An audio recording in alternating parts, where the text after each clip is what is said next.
Bueno, seguimos entonces con nuestro estudio del libro de Esdras. Este libro que mencionábamos la semana pasada es uno de los libros históricos junto con Nehemías. Inicialmente Esdras y Nehemías eran un solo libro, pero después los separaron. Ahora lo tenemos dividido en dos. Pero pues ya la semana pasada hicimos un resumen del contexto, un poco cargado de información y de datos, pero es para ubicarnos en donde la historia se está realizando. Hablamos de la historia del pueblo de Israel, como en la época de Saúl, de David y de Salomón era una potencia mundial porque las 12 tribus estaban unidas. Después, por los errores del pueblo eh, y de los gobernantes, pues este pueblo se divide.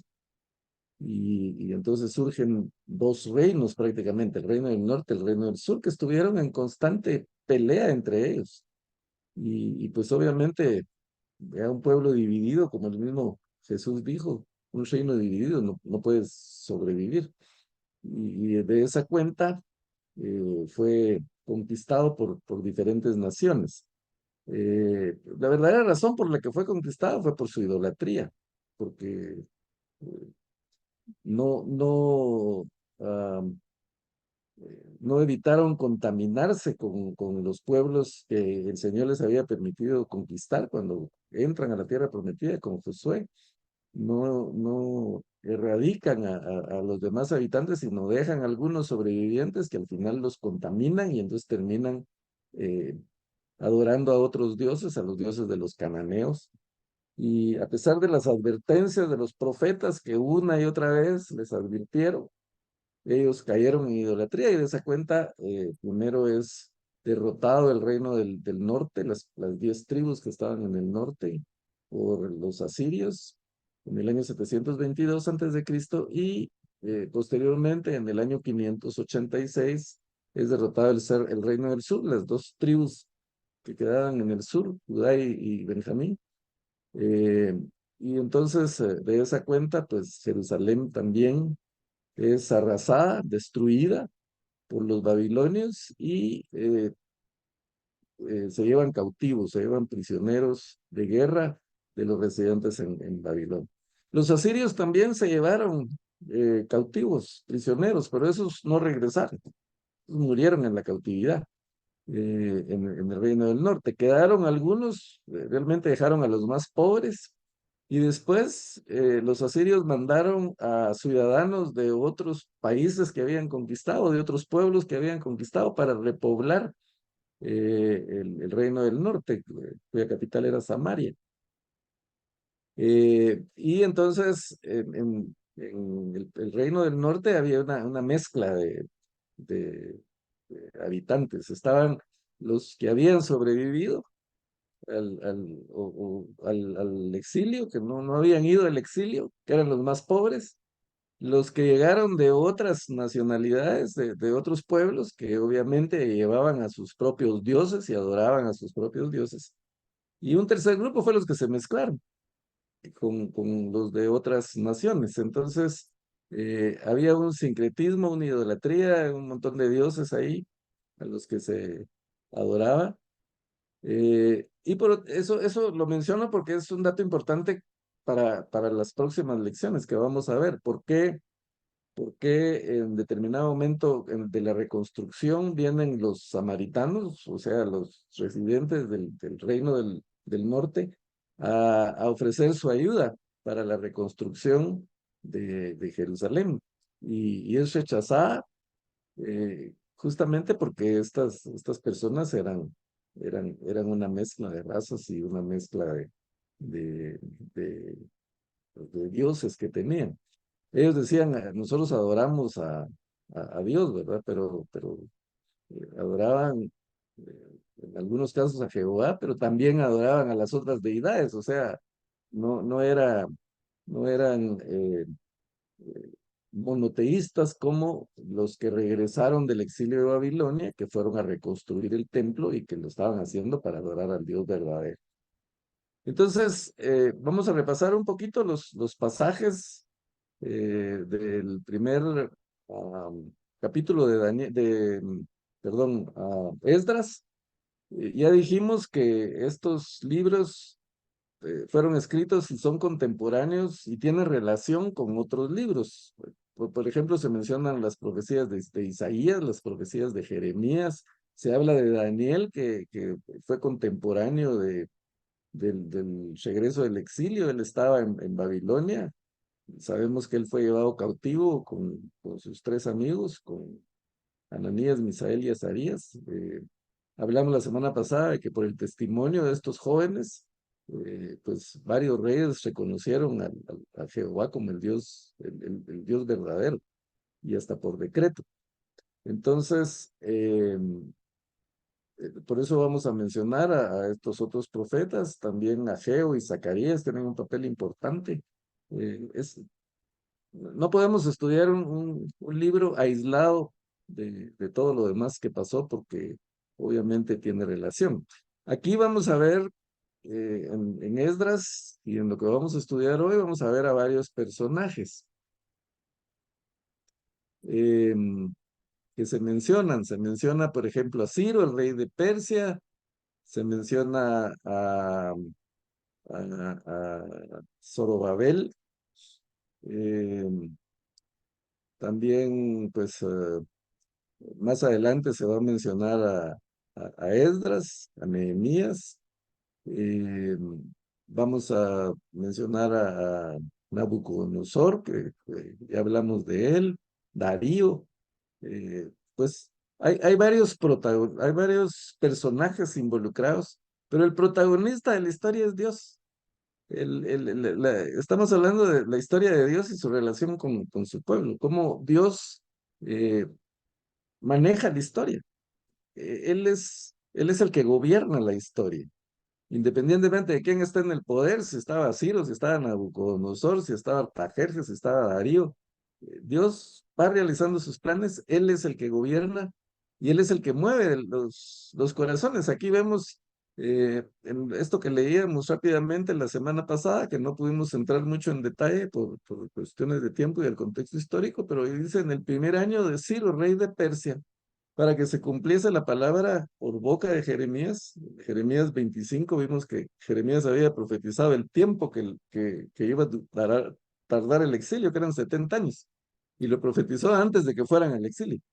Entonces, para que se cumpliera lo de profetizado por Jeremías, dice, Jehová movió el espíritu de Ciro, rey de Persia. Aquí creo que falta una palabra, pero, no. Dice, despertó Jehová el espíritu de Ciro, rey de Persia, el cual hizo pregonar de palabra y también por escrito para todo su reino, diciendo, así ha dicho Ciro, rey de Persia, Jehová, el Dios de los cielos, me ha dado todos los reinos de la tierra y me ha mandado que te edifique casa, que le edifique casa en Jerusalén, que está en Judá. Así que quien hay entre vosotros de su pueblo, o sea, del pueblo de Israel, sea Dios con él y suba a Jerusalén que está en Judá y edifique la casa de Jehová, Dios de Israel. Él es el Dios, dice Ciro, la cual está en Jerusalén. Entonces vemos cómo el Señor en su soberanía reina, gobierna, decide. Ah, él había permitido que el pueblo de Israel fuera invadido, fuera castigado, fuera disciplinado por su idolatría, por sus pecados. Pero Él está restaurando, Él quiere restaurar a su pueblo, mantiene la promesa con su pueblo, la promesa que hizo Abraham, que le dijo, haré de ti una gran nación, así como no se puede contar la arena del mar ni las estrellas del cielo, así será esa nación, así será tu descendencia, y van a ser de bendición. El propósito de la familia de Abraham, el propósito del pueblo de Israel era ser de bendición a las demás familias o a los demás pueblos de la tierra. Entonces, Dios quiere la restauración de ese pueblo, quiere que ese pueblo cumpla su labor y a pesar de que los disciplinan, no los abandona. Y antes de que sean derrotados y conquistados, ya el Señor tenía preparado el terreno para traerlos de regreso y para restaurarlos. Entonces, vemos cómo Ciro emite ese decreto. Yo no sé si Ciro había leído la profecía de Isaías, pero él reconoce que lo que tiene, que todo lo que tiene, se lo debe a Dios, que es Dios el que le ha dado todo, porque cuando se habla de Nabucodonosor se dice que su reinado llegó hasta los confines de la tierra, era inmenso, y ese reino pasó a Ciro, a los persas. De hecho, aquí en el primer año, Ciro, rey de Persia, está en Babilonia, está en el país que había conquistado, en el país que le había arrebatado a, a los babilonios. Eh, y entonces reconoce la soberanía de Dios, y eso es la enseñanza que mencionábamos la semana pasada, que tenemos en estos pasajes. Por un lado, la soberanía de Dios, y él pues cumple lo que Dios ah, le había destinado que él hiciera. Mencionábamos la semana pasada también que Isaías, más de 100 años, prácticamente 150 años antes, profetiza que Ciro va a ser el que los va a liberar, y le dice, aunque tú no me conoces, yo te conocí. Como el Señor pues, ya tenía preparada a Ciro, conoce los corazones, y él realiza sus planes de cualquier manera. Siguiendo con el pasaje, entonces dice Ciro, y notemos que Ciro no solo dio la orden verbal, sino la dio escrita como para que tuviera más peso, como para que quedara registrada. Y eso también va a servir más adelante eh, para el propósito de la reconstrucción. Entonces dice, a todo el que haya quedado en cualquier lugar donde more, ayúdenle los hombres de su lugar con plata, oro, bienes y ganados, además de ofrendas voluntarias para la casa de Dios, la cual está en Jerusalén. Entonces se levantaron los jefes de las casas paternas de Judá y de Benjamín, y los sacerdotes y levitas, todos aquellos cuyo espíritu despertó Dios para subir a edificar la casa de Jehová, la cual está en Jerusalén. Y todos los que estaban en sus alrededores les ayudaron con plata y oro, con bienes y ganado y con cosas preciosas, además de todo lo que se ofreció voluntariamente. O sea, Jehová movió el espíritu de Ciro para que liberara al pueblo. Jehová movió el espíritu de las personas que estaban en la cautividad para que regresaran. Y Jesús movió el espíritu también de muchas personas para que contribuyeran. Entonces, no solo permitió que regresaran el Señor, sino que proveyó los recursos. Lo mismo que pasó en Egipto. Cuando el pueblo sale de la esclavitud en Egipto, salen cargados de bienes que los mismos egipcios les dieron, porque el Señor proveyó. Entonces, hermanos, cuando el trabajo que estamos haciendo cumple el propósito de Dios, el Señor da la provisión. Él se encarga de todos los detalles, ¿sí? Y aquí vamos a ver varios detalles de los que Dios se encargó. Entonces, el protagonista de la historia, mis hermanos, es Dios. Él es el que está actuando, Él es el que está haciendo todo. Pues Él permite, Él mueve el espíritu del rey, mueve el espíritu de los que van a regresar. Y a través de la historia vemos cómo, y de la Biblia vemos cómo el Espíritu Santo es el que ejecuta, es el que inspiró, por ejemplo, a los artesanos a construir el tabernáculo, eh, inspiró, por ejemplo, a los espías que fueron a reconocer la tierra en la época de Moisés, que Moisés mandó a 2 espías. Él inspiró a Josué y Caleb para que dieran un informe positivo. Pues ya después en el Nuevo Testamento vemos cómo el Espíritu Santo inspira a Pablo, por ejemplo, el mismo Jesús, cuando se relata que él fue al desierto, dice, Jesús fue movido por el Espíritu al desierto. Entonces, ese Señor actuando, mis hermanos, no hay para dónde. Él es el que está en control de todas las cosas, a él no se le escapa nada. Ah, Algo que tal vez vale la pena mencionar es que, bueno, estas personas tenían que recorrer como alrededor de 1500 kilómetros para llegar de Babilonia a Jerusalén.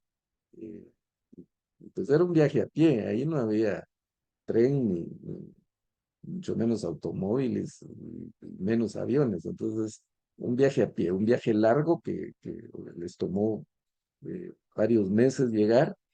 Eh, Eran familias que llevaban niños, mujeres, hombres, y pues algo llevaban, no algo, llevaban muchas cosas de las cosas que les dieron, de todos los recursos que llevaban para la reconstrucción. Entonces, fue un viaje difícil, tuvo que haber sido un viaje bastante tortuoso.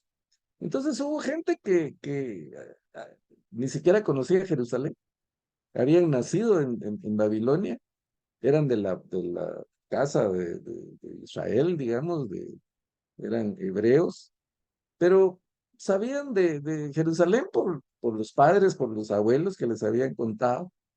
eh, Sabían que era un lugar que estaba en ruinas, no había nada ahí. Entonces, muchos pensaron, voy a ir a hacer yo, caminar 1000 kilómetros a un lugar donde no hay nada, a empezar de nuevo. Aquí en Babilonia estoy bien, estamos cómodos, tenemos lo que necesitamos, ¿para qué nos vamos? Ah, y esta es una enseñanza de lo que pasa actualmente. Jesús, cuando vino al mundo, él en su primer mensaje, su primera aparición, cuando le dan el privilegio de hablar en la sinagoga, él abre el rollo o desenrolla el libro de Isaías, porque en esa época eran rollos, y lee justamente donde dice, yo he venido a dar libertad a los cautivos. Y ahí menciona otra vez, el Espíritu del Señor está sobre mí. Y he venido a dar libertad a los cautivos, porque Cristo vino a liberarnos del pecado, vino a morir en la cruz del Calvario para restaurarnos y liberarnos del pecado. Entonces, él vino a dar libertad a los cautivos, al igual que Ciro está haciendo. Ciro está dando libertad a los cautivos, pero unos aceptan la libertad y otros prefieren quedarse en la esclavitud. Lo mismo pasa con el mensaje de Jesucristo. Algunos lo reciben, algunos quieren ser liberados de la esclavitud del pecado, pero otros están bien ahí, están cómodos, están contentos, no quieren dejar sus vicios, no quieren dejar sus hábitos. Entonces se quedan en el pecado de Babilonia, ¿verdad? O en Babilonia que representa la esclavitud y el pecado.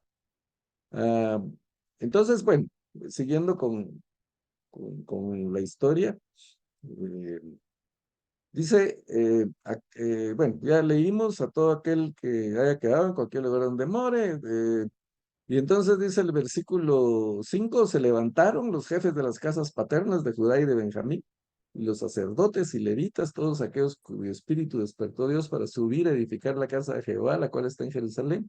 Y todos los que estaban en sus alrededores les ayudaron con plata, oro, con bienes, ganado y con cosas preciosas, además de todo lo que se ofreció voluntariamente.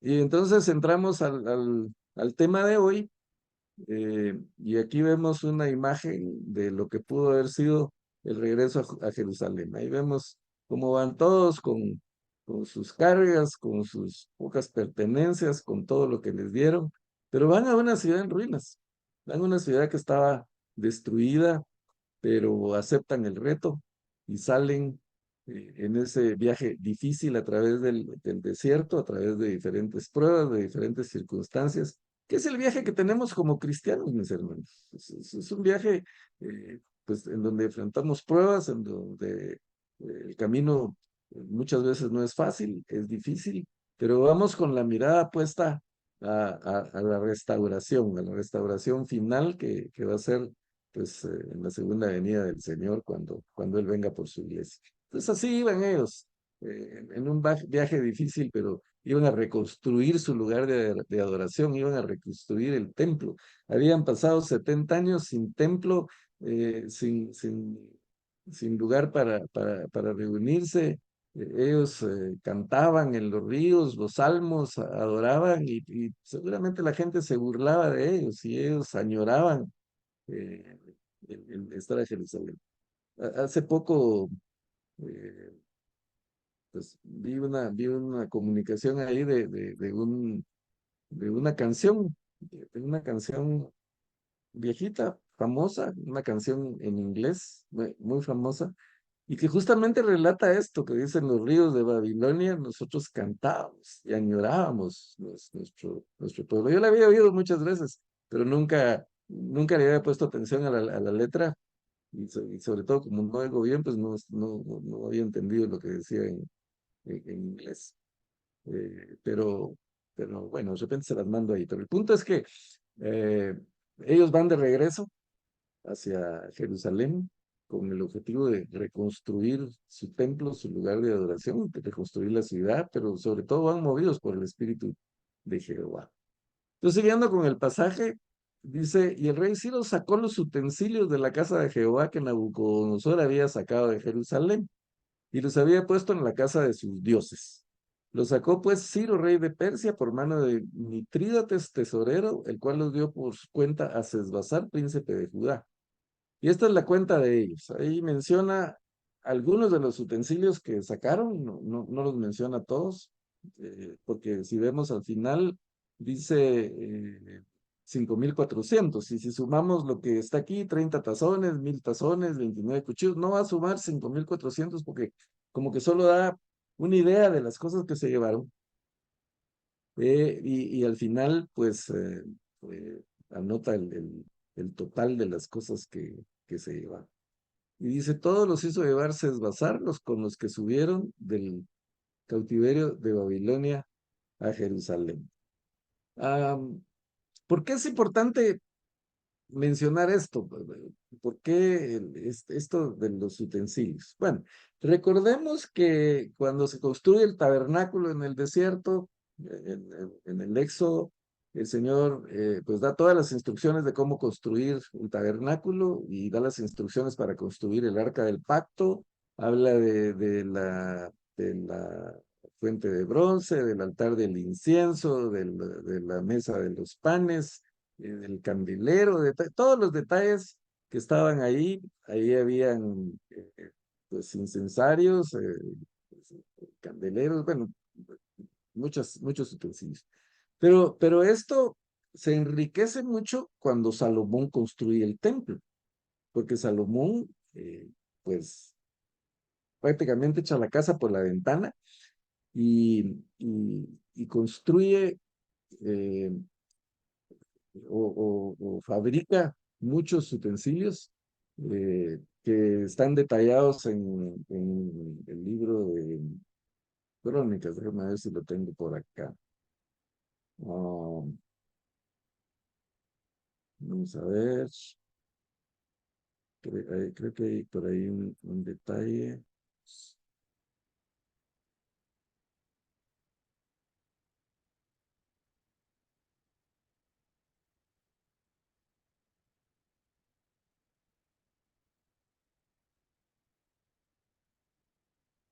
Tengo la mano. Pero la cosa es que Salomón construyó o fabricó cualquier cantidad de utensilios para el templo. Yo creo que aquí está, Segunda Crónicas, vamos a ver.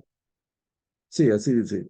Segunda Crónicas 4:19 al 22. Así hizo Salomón todos los utensilios para la casa de Dios y el altar de oro y las mesas sobre las cuales se ponían los panes de la proposición. Asimismo, los candeleros y sus lámparas de oro puro para que las encendiesen delante del lugar santísimo conforme a la ordenanza. Perdón, las flores, lamparías y tenazas se hicieron de oro finísimo. También los despabiladores, los lebríos, las cucharas, los incensarios eran de oro puro. Eh, entonces vemos aquí cómo Salomón hizo muchos utensilios para la casa del Señor. Y cuando pues los babilonios conquistan Jerusalén, ellos destruyen la ciudad. Ya vimos la semana pasada que destruyeron la casa del rey, o sea, el palacio del rey, lo destruyeron. Botaron las murallas, seguramente porque eh, enojados que por esas murallas les había tomado mucho tiempo conquistar la ciudad. Botan las murallas, queman el templo, destruyen el templo y todos los utensilios que están adentro se los llevan. Los conquistadores de aquella época tenían la costumbre de eh, destruir eh, las ciudades que conquistaban, se llevaban todo lo que había, todo lo que podían, ganado o todo lo que había en las ciudades, se lo llevaban como botín de guerra, pero se llevaban también a los dioses como una forma de demostrar poder, porque decían, bueno, ni los dioses de esta ciudad lograron evitar que nosotros la destruyéramos. Pero cuando entran a Jerusalén, cuando entran al templo, no encuentran dioses. Ahí no habían imágenes. Entonces se llevan los utensilios y destruyen el templo por esa misma estrategia de ellos sabían que el templo era el lugar de adoración, lo sagrado que era para los hebreos, y entonces por eso lo destruyen, pero se llevan los utensilios. Eh, lo lógico de llevarse todas estas cosas, pues hubiera sido fundirlas, hacer monedas de oro, o utilizar el oro para comercializar con otras naciones, comprar cosas. eh, y llama mucho la atención que los guardaron. No los destruyeron, no los fundieron, sino que los guardaron. ¿Y para qué querían guardar 5.400 utensilios ahí, tazones y todo ese tipo de cosas? Eh, pues seguramente los usaron en algunas ocasiones especiales o los tenían ahí como trofeo de guerra en exhibición o probablemente estaban por ahí guardados. Pero la semana pasada mencionamos brevemente lo que pasó con el nieto de Nabucodonosor. El nieto de Nabucodonosor ah, decidió sacar los utensilios del templo y decidió hacer una gran fiesta. Y entonces con todos estos utensilios que habían en la casa de Jehová, pues este rey, eh, pues los mandó a traer para usarlos en la fiesta. Y ahí, pues, las copas las usó para beber vino. Y pues prácticamente profanó los utensilios que habían sido dedicados al Señor. Todas estas cosas eran para servir en la casa de Dios, en el templo, y sin embargo, este rey los sacó para su celebración. Entonces, ahí vemos en el libro de Daniel, cuando en esa misma oportunidad, eh, este rey, el Señor le dice que va a perder su reino. Se aparece una mano y hace una escritura en la pared donde dice, tu reino ha sido pesado y ha sido hallado falto. Y esa misma noche entra Darío a conquistar la ciudad y le quita el reinado. Por la arrogancia de este rey, por, por el orgullo, el querer mostrar su poder y sobre todo el profanar los utensilios que habían sido dedicados a la casa del Señor. Esto no significa que estas copas, estos despabiladeros, estos candeleros, como que tuvieran poder en sí mismos, tampoco podemos caer en eso, pero habían sido dedicados al Señor. Entonces eso nos hace ver que lo que el Señor pertenece, a Él regresa. Fueron llevados durante 70 años, pero se conservaron ahí hasta que pues el Señor permitió que regresaran a su lugar de origen. Lo que es del Señor, lo que es consagrado al Señor, pues regresa, de alguna manera regresa. Y esto nos hace pensar en ciertas cosas que nosotros hacemos, como por ejemplo el presentar a los niños en la iglesia. Esto puede ser para muchos un evento social, ¿verdad? O un rito, una tradición. Vamos a presentar a los niños ahí por costumbre, eh, pero tiene su significado y el Señor yo creo que lo valora cuando se hace de corazón. A mí me emociona cuando se presentan niños en la iglesia porque se hace que los padres hagan un compromiso público de guiar a los niños en los caminos del Señor. E incluso se le pide a la congregación que en la oración de dedicación de los niños se le pide a la congregación que extiendan sus manos hacia donde están los niños y que pidan también que el Señor los guarde en sus caminos. Y los mismos miembros de la congregación se comprometen a, a apoyar para que estos niños sigan el camino del Señor. Pero como una experiencia personal, de lo cual me acabo de enterar a finales del año pasado, platicando con una de mis primas, que ya es eh, pues mayor y que me conoce desde que nací. Yo siempre supe, porque me contaron, pues me contó mi mamá, mi abuelita, que mi papá, como él es católico hasta la fecha, él me tomó y me fue a bautizar a la iglesia católica.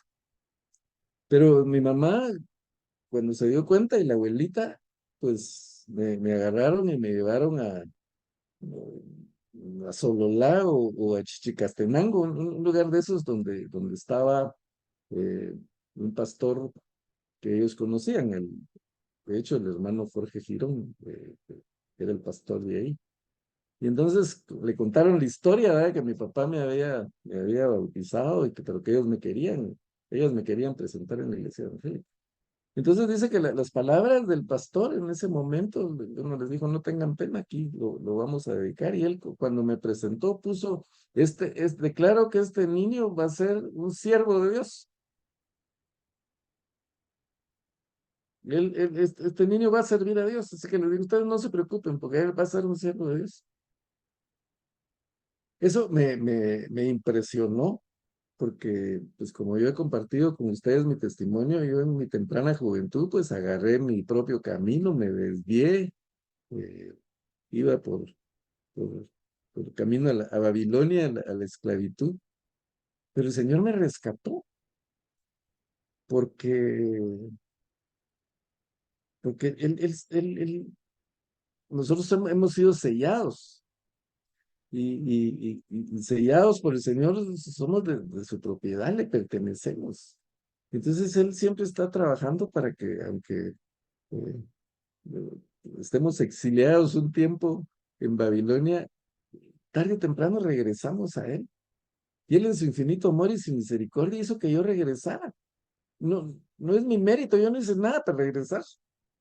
Él acomodó todas las circunstancias, todo lo que pasó a mi alrededor, hasta eh, mandó una tormenta para que en medio del lago, muerto del miedo, yo pues decidiera eh, que Él entrara en mi corazón y le abriera mi corazón. Entonces, lo que pertenece al Señor, mis hermanos, a Él regresa. Y nosotros hemos sido sellados con su sangre. Entonces, a veces Él permite que fallemos, que nos descarguemos, porque como hablaba la semana pasada, hay cosas que no aprenderíamos si no falláramos, pues. Pero muchas veces los fracasos son una escuela que nos enseña mucho. Pero el punto es que le pertenecemos al Señor. Y entonces Él permite que regresemos. Así como pasó con estos utensilios que estaban en la casa de Jehová, que habían sido dedicados al Señor, que habían sido consagrados al Señor. pues fueron usados para cosas profanas, como el caso de este rey Setzbazar que decidió llamar a sus mujeres, a sus concubinas, a todos sus amigos, a hacer la gran fiesta, a beber en las copas consagradas al Señor. Y entonces, inmediatamente esa misma noche, el reino le fue quitado. Ah, de repente, Ciro conocía la historia. Tuvo que haber quedado registrado en los anales de la historia del pueblo de Babilonia, de los medos persas. Entonces, a lo mejor conocía la historia. Entonces, él dijo: guarden bien esos utensilios, déjenos ahí bien cuidaditos, inventariados, que nadie se vuelva a, a cometer el error de usarlos como hizo Sesbazar, porque nos puede ir mal. Estoy especulando, eso no lo dice la escritura, pero yo creo que sería muy lógico pensar que esa fue la razón por la que él preservó los utensilios, pero al final de cuentas fue Dios el que permitió o el que movió el espíritu de los diferentes reyes para que conservaran estos utensilios. Entonces, aquí se menciona también que dice, los dio por cuenta Sesbazar, príncipe de Judá. Sesbazar era, creo que lo mencionamos también la semana pasada, un descendiente de David. Era el capitán de la guardia que cuidaba al rey. Era el encargado de proteger al rey. Entonces era una persona de confianza. De, de, de los cautivos que se llevaron, pues mencionamos que hubo gente que le servía al rey y que servía a los babilonios, como el caso de Daniel, que sirvió desde Nabucodonosor, pasó por Darío y hasta Ciro, a todos les sirvió, sus amigos también, ocupaban puestos importantes, puestos de confianza, daban buen testimonio, y, y entonces gracias a eso, pues conservaban la confianza. Entonces, esta decisión de Ciro, eh, los asirios, como vimos, ellos arrasaban con todo, se llevaban cautivos y ya no los regresaban. Pero los medos, los persas eran más benevolentes y Ciro tenía esa como que costumbre de regresar a los cautivos, de devolverlos. Eh, Pudo ser por diferentes razones. Podría ser para quedar bien con los hebreos y que pues posteriormente fueran sus aliados en la guerra. O también en agradecimiento por el buen servicio que habían dado. Eh, pero sobre todo, como ya dijimos, fue el espíritu de Jehová el que lo movió para que regresara a los cautivos y para que regresara a todos estos eh, eh, utensilios. Aquí tenemos esta fotografía que no necesariamente pertenece a los utensilios que estaban en el templo, pero algo así ha de haber sido, tanta pieza de oro ahí que estaba bien guardadita y que se le dio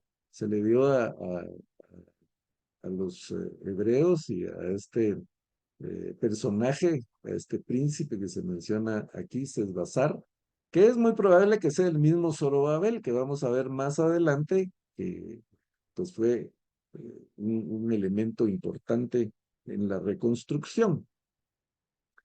Ah, pues bueno, este es el pasaje que tenemos para hoy y las enseñanzas que siempre sacamos de los diferentes pasajes, lo que hemos estado viendo y lo que pues vale la pena que reflexionemos. Pues primero, como ya dijimos, el Señor está en control de todo. Nada escapa de su control. Aún los cabellos de nuestra cabeza, dice el salmista, están contados, ya los tiene inventariados. Entonces, Él, él nos conoce perfectamente.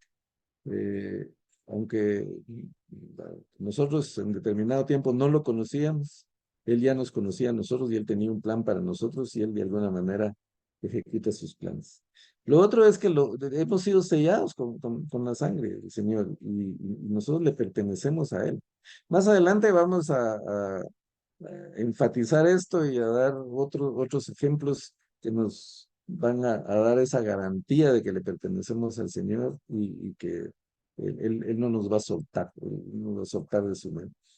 Entonces, así como los utensilios del templo pasaron 70 años en un país extraño, así como incluso fueron profanados en determinado momento, fueron usados para cosas que no tenían nada que ver, estaban consagrados al Señor y regresaron al templo, regresaron a donde pertenecían y ahí pues fueron de utilidad. Y como vemos, por inventario, o sea, el rey o los reyes tuvieron el detalle de inventariarlos. No fue, bueno, guárdalos ahí, pues ahí que se estén expuestos a que alguien se los robara o que se los llevara, no, estaban inventariados, bien cuidados y así los dan. Y dice el rey, se lo voy a dar a mi persona de confianza, al que es el capitán de la guardia, este es Esbazar, porque él es un príncipe de Judá, o sea, no solo el pueblo confía en él, sino yo confío en él y él pues, se va a asegurar de que lleguen a su destino. Entonces se asegura bien de que estén bien cuidados y bien protegidos. Entonces lo que pertenece al Señor regresa de alguna manera. Cuando lo que estamos haciendo está en la voluntad de Dios, Él nos da todas las facilidades, Él nos da todos los recursos. No que sea fácil, ya dijimos, el camino fue tortuoso, el camino fue difícil, la reconstrucción fue difícil, no fue nada fácil. Vamos a ver más adelante cómo esta gente reconstruyó con miedo, porque estaban rodeados de enemigos. Y entonces los enemigos no querían que se reconstruyera. Recordemos que la enemistad entre la simiente de la mujer y la simiente de la serpiente viene desde el Edén. Cuando Dios dijo, pondré enemistad entre tu simiente, le dijo a la serpiente y la simiente de la mujer. La simiente de la serpiente es Satanás y la simiente de la mujer es Jesucristo. Entonces, la enemistad entre el evangelio y el enemigo es permanente. Eso ha sido desde el Edén y seguirá hasta la segunda venida del Señor. El enemigo pues, siempre va a estar queriendo entorpecer los planes de Dios. Pero Dios es poderoso y sabemos que Él está derrotado.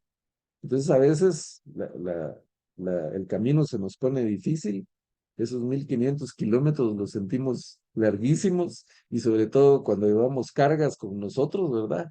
Pero el Señor está con nosotros, Él está en control de todas las cosas y por mucha oposición que haya, siempre vamos a salir adelante. Esta gente, no me quiero adelantar mucho porque nos queda bastante por revisar, pero esta gente, los enemigos, primero ofrecieron ayuda para la reconstrucción, como no los aceptaron, los hebreos no aceptaron la ayuda, entonces mandaron cartas a los reyes, hicieron lo que pudieron para detener la obra y la lograron paralizar durante 15, 16 años. La reconstrucción estuvo parada, pero al final eh, se retomó y se logró reconstruir. Entonces, el Señor nos da lo que necesitamos para cumplir con su voluntad. Eso siempre va a tener oposición, siempre va a ser estorbado. Durante un tiempo puede ser que el enemigo parezca que va ganando, que nos estorbe, que logre su cometido, pero al final de cuentas, si nos conservamos firmes y perseveramos en lo que hacemos, el Señor nos respalda y podemos pues realmente tener una vida de victoria. Y eh, pues podemos ser, eh,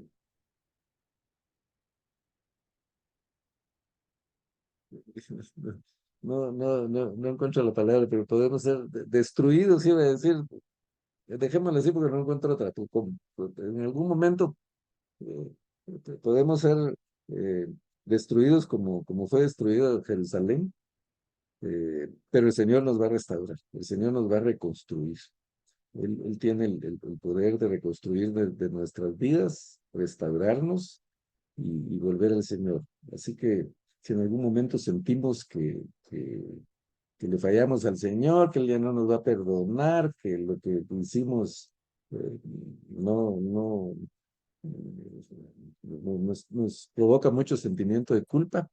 Han habido algunos hermanos que se han acercado a mí y me han dicho, mire, es que de verdad yo lo que hice, yo no sé si el Señor me va a perdonar porque he cometido muchos errores, porque mi vida ha sido un desastre.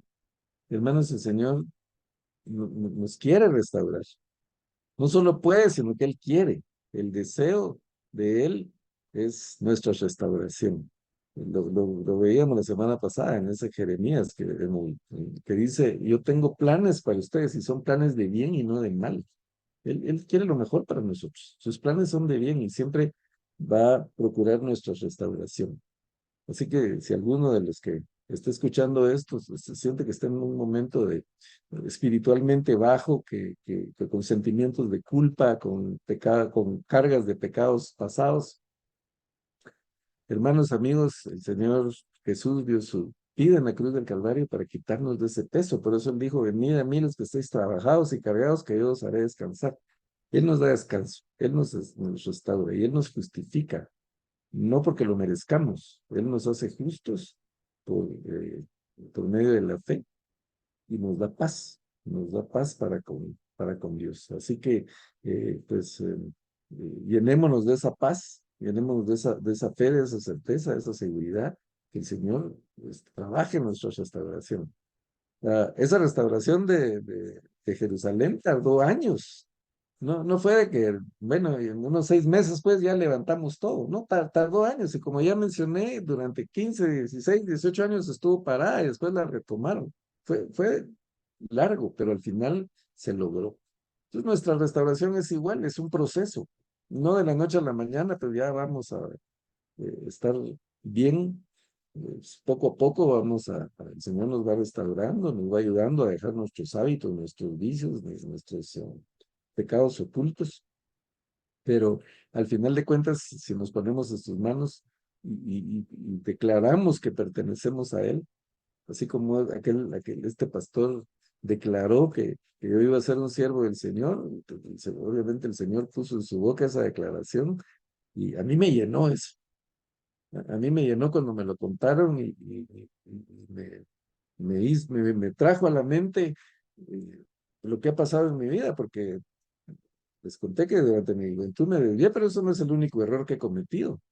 He tenido altibajos, he estado espiritualmente alejado del Señor, he cometido muchos errores, pero el Señor siempre me trae de regreso. Eh, Incluso a veces, tal vez en contra de mi voluntad, yo no quiero dejar cierta cosa, pero Él me regresa, eh, porque Él siempre va a querer eh, pues que regresemos a casa. Por eso Jesús puso en la parábola del hijo pródigo, ¿verdad? Aquel hijo que pidió su herencia, fue, lo desperdició todo, se lo bebió, se lo gozó, pero cuando se vio destruido y roto, entonces reflexionó y regresó. Y su padre no le reprochó nada, salió corriendo a su encuentro, lo abrazó y hasta hizo fiesta porque regresó. Y analizando la cultura de la época, lo que él hizo de pedirle herencia, en aquella época era un insulto. Él le estaba diciendo a su padre, desearía que estuvieras muerto. Eso era lo que significaba en aquella época. Y el padre le da su herencia y cuando él viene de regreso, no, y encima el padre salía todos los días a la puerta con la esperanza de ver si aquel hijo regresaba. Y cuando regresó, no lo dejó llegar, sino salió corriendo a abrazarlo, salió corriendo a su encuentro. Ese es el amor del Señor. Él nos está esperando ahí en la puerta que regresemos. Y cuando nos trae de regreso, Él sale corriendo a abrazarnos. Y hay fiesta en el cielo, dice, cuando un pecador se arrepiente. Ese es el amor del Señor, mis hermanos. Y eso es lo que el estudio de su palabra nos enseña, lo que nos deja.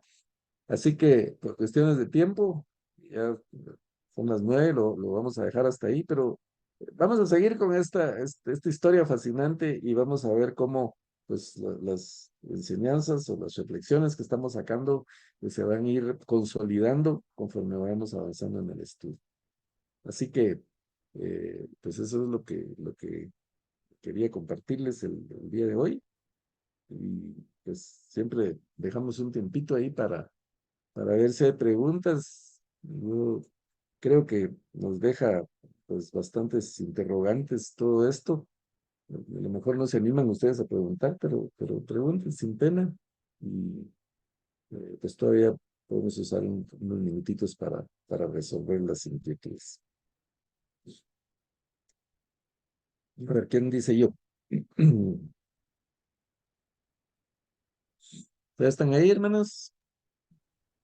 Sí, pues para mí es muy precioso los estudios, ¿verdad? Y cada día vamos aprendiendo más y más. Y realmente, pues como usted dice, el Señor es un Dios bondadoso, ¿verdad? Que cualquier persona que se arrepienta y regrese a Él ahí está. Muy precioso, sí. Yo creo que todos tenemos historias que contar, ¿verdad? De eso y de nuestras familias, a nosotros mismos, pero realmente el Señor es maravilloso. Sí. Es fiel, Él es bueno Sí, y Él quiere nuestro bienestar. sí, ajá, sí. Y dice, hola, Buenas, sí, me gustó mucho lo de los utensilios que eran dedicados al Señor, ¿verdad? Y qué lindo, ¿verdad? Que cuando uno dedica a sus niños al Señor, sabemos que Él da promesa, ¿verdad? Y qué lindo es eso. Gracias por compartir esa relación, ¿verdad? Entre los utensilios de la casa del Señor y nosotros, ¿verdad? Que somos sus instrumentos. somos instrumento en sus manos cuando nos ponemos en sus manos. Y Sí, como lo que se habla en las escrituras del alfarero, ¿verdad? El alfarero muchas veces cuando está haciendo algún vaso se le destruye, pero él ujú, mismo lo retoma y lo vuelve a hacer. yeah, Entonces, lo que pasa con nosotros, a veces nos quebramos por nuestros errores, pero el Señor se encarga de volvernos a sí, moldear y de hacer de nosotros realmente vasijas preciosas a su servicio, ¿verdad? así Y bueno, es. entonces, si no hay más comentarios, lo dejamos ahí y pues seguimos, si el Señor lo permite, la próxima semana. Ujú.